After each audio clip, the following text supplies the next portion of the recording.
Aujourd'hui, on est ici parce qu'on va faire une campagne, et d'ailleurs je remercie beaucoup l'agence de création qui a eu l'idée de cette campagne. Je crois qu'elle est assez parlante, hein. Enfin, elle illustre bien le risque qu'il y a aujourd'hui en Guadeloupe à être à deux roues. On a eu 65 décès l'année dernière, sur les 65 il y a 20 morts à moto. On appelle ça des usagers vulnérables, vous savez, à moto, les pelotons, les cyclistes. À moto, on est particulièrement vulnérable évidemment puisqu'on peut aller vite.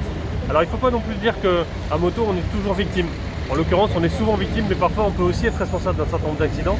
C'est ce que ça illustre là. Il faut aussi maîtriser sa vitesse, il faut maîtriser sa trajectoire. Il faut évidemment porter le casque de protection.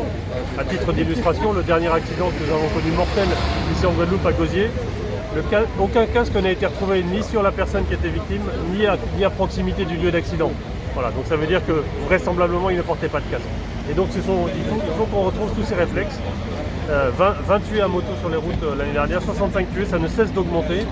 Je ne crois pas qu'on a envie de prendre la route pour risquer sa peau. Et donc voilà, on ne risque pas sa peau, donc on se protège et on fait attention aux autres. Et là donc un mois pour essayer de convaincre.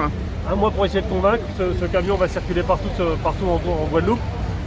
Donc avec un certain nombre de partenaires, il va s'arrêter dans les endroits où on sait que les zones sont accidentogènes, où on a connu des accidents de moto.